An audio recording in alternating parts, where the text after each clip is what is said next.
마치 캄캄한 굴 속에서 헤어나올 수가 없는 그 깊은 감옥과 같은 곳에서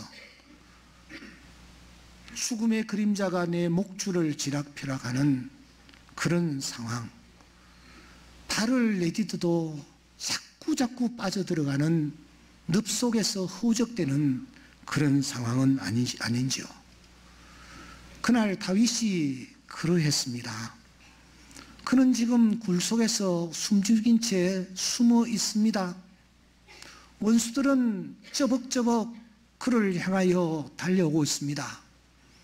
죽음의 그림자가 그물을 쳐서 마치 새를 잡듯이 짐승을 포에 가듯이 지금 다윗을 향하여 그물을 던져버렸습니다. 이런 자신의 처지를 다윗은 내가 사자굴 속에 누워 있습니다, 내가 불 속에 던져져 있습니다, 이렇게 표현하는 것입니다.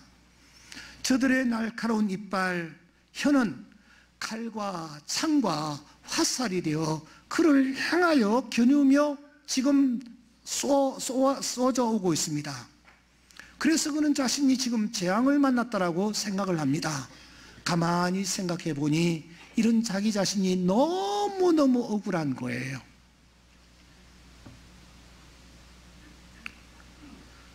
이런 환경에 던져졌던 다윗이 하나님을 찾아 하나님께 부르짖습니다. 하나님이여 내게 은혜를 베푸소서, 내게 은혜를 베푸소서. 내 영혼이 주께로 피하되 주의 날개 그늘 아래에서 이 모든 재앙들이 지나가기까지 피하리이다. 이렇게 간절히 절규합니다. 부르짖습니다. 그때 여러분, 이 다윗에게 어떤 일이 일어났습니까? 하나님께서 그의 기도를 들으셨습니까? 은혜를 주시옵소서 절규하듯 외쳤는데 하나님께서 그의 기도를 들으셨느냐라는 것입니다. 그래서 그가 그렇게도 소원했던 하늘의 은혜가 이 다윗에게 나타나느냐 하는 것입니다. 이런 질문을 가지고 우리가 3절을 한번 천천히 함께 읽어보기를 원합니다. 3절입니다. 그가 하늘에서 보내사 나를 삼키려는 자의 비방에서 나를 구원하실지라. 하나님이 그의 인자와 진리를 보내시리로다. 자, 눈을 여러분 이 말씀 속에 집중해 보십시오. 원어를 살피면 보내사라는 단어로 시작합니다. 그리고 보내시리로다라는 말로 끝나고 있습니다. 보내사, 보내시리로다. 그런데 보내사, 보내시리로다 사이에 가로로 셀라라는 단어가 놓여 있는 것을 우리가 놓칠 수가 없습니다. 셀라가 무슨 뜻일까? 셀라가 도대체 어떤 의미를 가지고 있을까? 이 단어가 시편에는 71번, 하박국서에는 3번 등장합니다. 모두 74번 등장하는데 셀라라는 뜻이 무엇인지에 대해서는 아직까지 정확하게 알려진 것이 없습니다. 다만 음악을 좋아하는 사람들이 그리고 학자들이 이 셀라라는 단어가 이제 쓰여진 그 앞뒤 문구를 살피면서 셀라라는 뜻은 이런 것일 것이다 라고 짐작을 하고 있습니다. 그들이 짐작한 것은 이 셀라는 스타카토다, 소리를 좀 높인다, 강조한다, 그런 뜻으로 쓰인 것 같다, 그렇게 보는 것입니다. 그리고 또 어떤 음악가는 이 셀라를 놓고 이 부분은 이제 찬양대원들이 입술로 찬양을 막 하다가 잠시 쉬고 악기가 동원되는 순간이다, 그렇게 보는 견해가 있습니다. 그러니까 숨을 죽이고 조용히 악기의 소리를 듣는 그런 시간이 셀라 시간이다, 그렇게 보는 거죠. 그런데 이 셀라라는 단어는 히브리어 살랄이라는 단어에서 파생되어 나왔습니다. 살랄이라는 뜻이 무엇인가? 살랄이라는 뜻은 숨쉬다, 멈추다, 기다리다, 그런 뜻을 더 강하게 풍기고 있습니다. 그러니까 여러분, 이 셀라라는 단어는 제가 생각할 때는 그 부분은 조용히 멈추는 거예요. 쉬는 거예요. 더 의역을 하면은 기다리는 겁니다. 무엇을 기다리느냐? 무엇을 기다리느냐? 여러분, 3절의 앞부분은 다윗이 하나님 앞에 자기의 소원을 아뢰는 것입니다. 하나님이 하늘에서 구원자를 보내시사, 하나님께서 구원자를 보내시사 하나님이 보내실 것이다. 그런 소원을 그가 지금 피력하고 있습니다. 넓게 표현하면은 1절, 2절, 3절 상반부까지 다윗의 기도입니다. 그리고 조용히 침묵하고 기다리는 것입니다. 기다릴 때에 이 3절 하반절은 하나님이 이 다윗에게 보내주시는 것이 무엇인지를 영적 음성으로 듣는 것입니다. 다시 말하면 3절의 앞부분은 다윗의 소원, 3절의 뒷부분, 셀라를 거친 뒷부분은 하나님의 응답이라고 할 수가 있습니다. 다윗은 하나님에게 이런 소원을 가지고 나아갔습니다. 그리고 잠잠히 기다렸습니다. 기다렸을 때에 하나님께서 이 다윗에게 내가 너에게 인자와 진리를 보내주겠다라고 말씀하시는 내용이 3절 전체의 문맥이라고 할 수 있습니다. 우리가 여러분 하나님 앞에 나와 기도할 때에 우리의 간절한 소원을 하나님 앞에 아뢰는 것은 참으로 귀한 일입니다. 그러나 예수님의 이름으로 기도합니다 라고서는 그냥 내가 하나님께 아뢰를 내용만 다 아뢰고 자리에서 털고 일어나 집으로 가버린다면 그것은 기도를 하되 반밖에 하지 않는 것입니다. 기도가 무엇입니까? 기도는 내 소원을 아뢰일 뿐만 아니라 하나님의 뜻을 발견하는 시간입니다. 그러므로 기도하고 난 뒤에는 셀라해야 합니다. 기다려야 합니다. 침묵해야 합니다. 그래서 나를 향하신 하나님의 뜻이 무엇인지를 듣고 돌아가야 합니다. 지금 다윗이 이것을 우리에게 보여주고 있는 것입니다. 다윗은 1절, 2절, 3절 상반부까지 하나님 앞에 간절하게 자기의 소원을 아뢰입니다. 하나님, 나에게 은혜를 베풀어 주십시오. 은혜를 베풀어 주십시오. 이렇게 그가 간절히 기도하고 셀라했습니다. 셀라했을 때에 하나님께서 그에게 말씀하시는 것입니다. 내가 너에게 인자와 진리를 보내겠다. 하나님께서 그렇게 말씀하시는 것입니다. 여러분, 그러므로 성경에서 셀라라는 단어가 나올 때에는 셀라하고 발음하지 마십시오. 성경에서 셀라라는 단어가 나타나면은 조용히 그 자리에서 침묵하시면서 기다리십시오. 그리고 지금까지 앞부분의 내용을 깊이 묵상하십시오. 그리고 난 뒤에 뒤쪽으로 가십시오. 그쪽에서 나를 향하신 하나님의 음성을 발견하게 되는 것입니다. 셀라는 이런 의미에서 우리로 하여금 하나님 앞에 침묵하도록 가르쳐주는 사인이라고 보면 틀림이 없습니다. 다윗이 하나님 앞에 은혜를 베풀어 달라고 그가 간절히 기도합니다. 그런데 하나님께서는 그에게 인자와 진리를 보내주시겠다. 그런 뜻을 밝히시는 것입니다. 여러분, 인자, 진리, 이게 도대체 무엇입니까?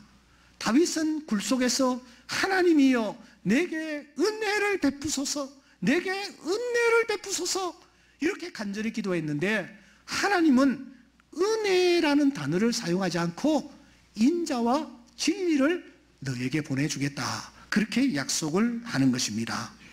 여러분, 인자와 진리를 보내시겠다라고 약속하는데 인자와 진리란 도대체 무엇을 뜻할까요?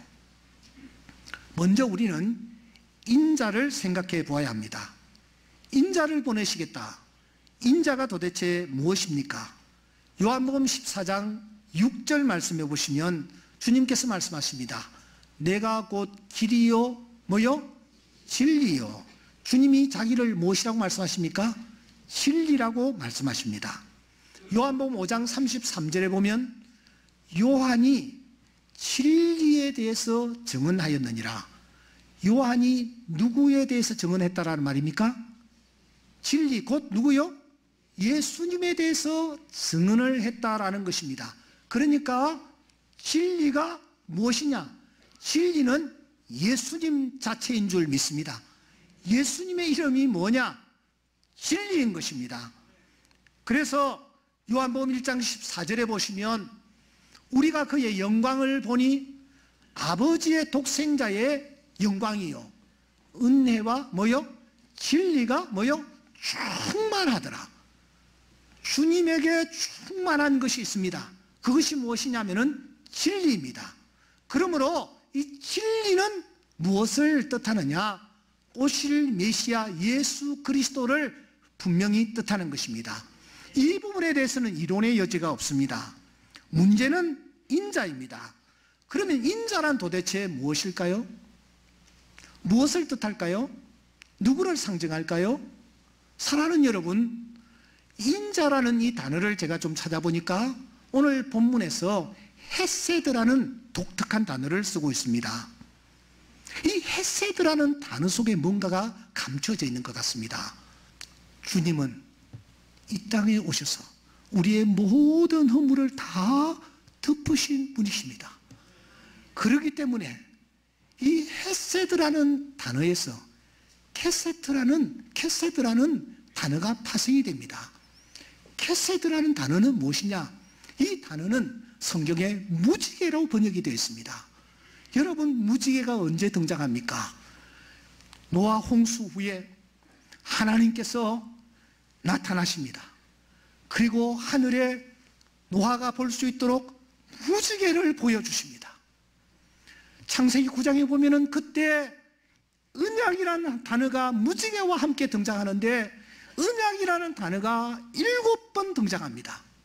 하나님이 이 노아와 언약을 세울 때에 무지개로 언약을 세우시고 7번 언약이라는 말씀을 하시고 무지개 7색깔로 지금 노아 앞에 나타나십니다. 하나님은 그때 이 노아에게 말씀하십니다. 내가 너희와 언약을 세우리니 다시는 모든 생물을 홍수로 멸하지 아니할 것이라. 땅이 멸할 홍수가 다시 있지 아니하리라. 내가 내 무지개를 구름 속에 두었나니 이것이 나와 세상 사이의 언약의 증거니라. 하나님께서 무지개를 보여주시면서 지금 노아와 언약을 베푸십니다. 내가 다시는 홍수로 세상을 멸하지 아니하리라. 그런데 사랑하는 여러분, 무지개를 한번 상상해 보시기 바랍니다. 이 무지개는 항상 이런 모양을 하고 우리 앞에 나타납니다. 무지개가 단 한 번도 거꾸로 이런 모양으로 나타나는 경우가 없습니다. 왜 무지개는 이런 모양으로 나타날까요? 왜 하나님께서 하필이면 이런 모양의 무지개를 가지고 노아와 언약을 맺으시는 것일까요? 캐세드라는 이 단어는 무지개로 번역이 되고 있지만 또 하나 활로 번역이 됩니다. 캐세드가 활입니다. 왜냐하면 활 모양과 무지개 모양은 똑같습니다. 사랑하는 여러분, 큰 무지개를 떠올리십시오. 그리고 그 무지개에 활 시위를 연결시키십시오. 그리고 큰 그 무지개에 화살을 꽂아서 쏘아보십시오. 무지개 모양의 활에서 쏘아올린 화살은 도대체 어디로 향하는 것입니까? 하늘로 향합니다. 왜냐고요? 무지개 모양이기 때문입니다. 하나님께서 무지개를 통하여 약속하신 깊은 뜻이 여기에 있습니다. 내가 지겠다라는 것입니다. 내가 감당하겠다라는 것입니다. 내가 너희들의 허물과 죄를 내 가슴팍으로 다 맞아 내가 담당하겠다고 하나님께서 약속하시는 것입니다. 그것이 인자입니다. 그것이 헤세드입니다. 하나님께서는 지금 노아에게 내가 다시는 너희들을 멸하지 아니하고 너희들이 지은 허물과 죄를 내가 다 담당하겠노라는 약속을 무지개를 통하여 하시는 것입니다. 그러므로 여기에 등장하고 있는 인자는 바로 이 땅에 오신 예수 그리스도, 나의 죄를 지시고 나를 위하여 십자가에 피 흘려 돌아가신 주 예수 그리스도, 그 예수 그리스도를 뜻하는 가장 고귀한 단어인 것입니다. 여러분, 성경을 보시면 오실 메시아 예수 그리스도를 여러 단어로 표현하고 있습니다. 이사야서 9장 6절에 보면은 예수님의 이름을 무욕기묘자라, 못사라, 전능하신 하나님이라, 영존하시는 아버지라, 평강의 왕이라, 예수님을 그렇게 묘사하고 있습니다. 더 나아가서 에베소서 2장 14절에 보면은 그는 우리의 화평이신지라, 그렇게 우리에게 묘사하고 있습니다. 그런데 그 예수님에 대해서 가장 예수님의 성품을 우리에게 가장 잘 보여주는 단어가 하나 있다면 그 단어가 바로 인자인 것입니다. 인자의 주님으로 우리에게 다가오신다라는 것입니다. 물론 예수님은 진리이십니다. 그분은 진리이십니다. 믿습니까? 그래서 성경은 예수님을 진리로 표현을 하고 있습니다. 그런데 특이한 사실 하나를 여러분 놓치지 마십시오. 당신이 진리이시지만 진리이신 주님을 소개할 때에 성경은 항상 진리를 뒤쪽에 숨겨놓고 있다는 사실을 말입니다. 무슨 말씀입니까? 여러분, 요한복음 14장 6절에 보시면 예수님께서 말씀하시기를 내가 진리요 길이요 생명이라고 하지 않습니다. 뭐라고 말씀하십니까? 내가 뭐요? 길이요 진리요. 항상 진리를 뒤쪽에다가 배치를 합니다. 요한복음 1장 14절을 보십시다.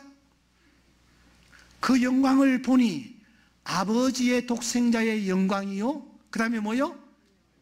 진리와 은혜가 아닙니다. 은혜와 진리가 충만하더라. 진리를 드러내실 때에 항상 뒤쪽에다가 배치를 하십니다.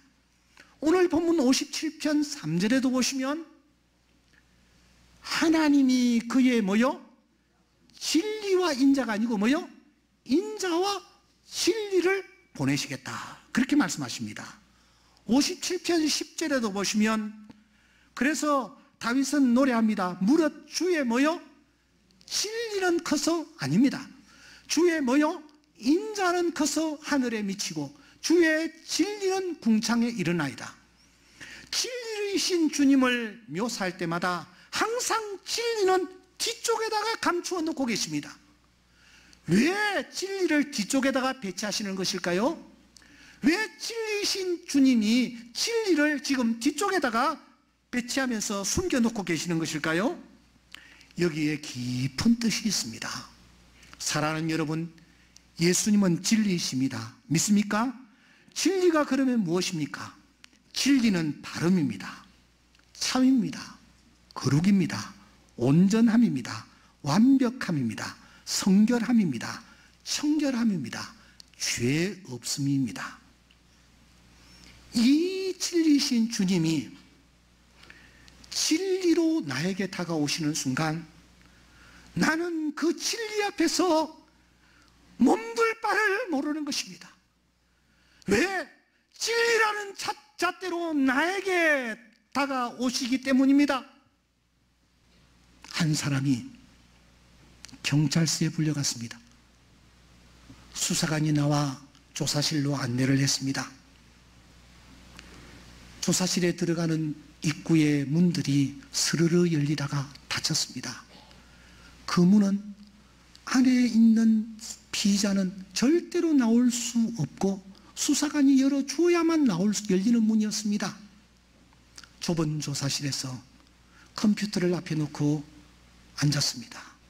앉을 때까지는 그 수사관은 상냥했고 편안한 자세로 사람을 앉혔습니다.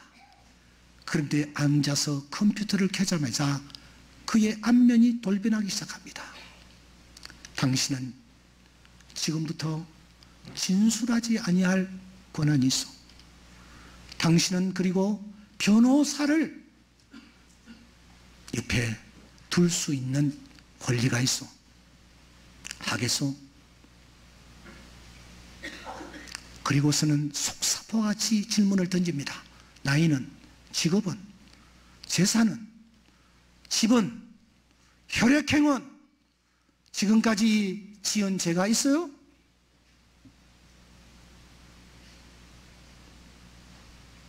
수사관은 다 자료를 가지고 있습니다. 변명을 할래야 변명할 수가 없는 거예요.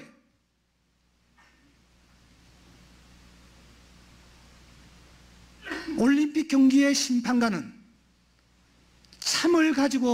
참이라는 잣대를 가지고 선수를 바라봅니다. 수사관은 이것이 정말 진실이냐 거짓이냐를 가지고 접근을 합니다. 여러분, 다윗이 죄를 범하지 아니한 것은 사실입니다. 그러나 죽음을 앞에 놓고 볼 때에 그는 자기가 죄인이라는 사실을 절감하는 것입니다. 그런데 진리이신 주님이 오시면 자기는 소망이 없습니다. 그런데 놀랍게도 하나님께서 그에게 인자와 그 다음 두 번째 뭐요? 진리이신 주님을 보내주시겠다라는 그 음성 앞에 그는 감격하지 않을 수가 없는 것입니다. 나를 위하여 십자가에 피 흘려 돌아가신 주 예수시오. 그분이 나의 모든 허물과 죄를 덮어주실 것이라는 그 사실 때문에 다윗은 드디어 감사하는 것입니다. 57편 9절에 보니 그래서 그는 내가 만민 중에서 주님께 감사합니다. 문나라 중에서 주님께 찬송합니다. 이 캄캄한 굴에서 나를 건져주셔서 그가 감사하는 것이 아닙니다. 인자를 보내주신 하나님 앞에 감사하는 것입니다. 그래서 그는 드디어 노래합니다. 주의 인자는 커서 하늘에 미치고 주의 진리는 궁창에 이릅니다. 이 하나님을 높였을 때에 하나님께서 그를 바라보시면서 기쁨을 이기지 못하시고 하나님께서 그에게 놀라운 기적을 베풀어 주시는 줄 믿습니다. 사랑하는 여러분, 우리가 하나님으로부터 받은 선물 가운데서 가장 귀한 선물이 무엇입니까? 자녀입니까? 재산입니까? 건강입니까? 와이프입니까? 가족입니까? 높은 직위입니까? 하나님이 주신 가장 귀한 선물은 주 예수 그리스도인 줄 믿습니다. 이 주님을 향하여 주님을 주신 하나님 앞에 감사하며 찬양해 나갈 때에 하나님께서 더 귀한 것을 우리에게 주실 줄 믿습니다. 바울 사도는 그래서 말합니다. 자기 아들을 아끼지 아니하시고 우리 모든 사람을 위하여 내어주시니가 어찌 그 아들과 함께 모든 것을 주시지 아니하겠느냐 약속하십니다. 아들을 주신 하나님 앞에 감사하고 찬양하는 자에게 놀라운 기적까지 베풀어 주실 줄 믿습니다. 이 은혜가 이 예배에 참석한 우리 모두에게 넘칠 수 있기를 주의 이름으로 축원합니다.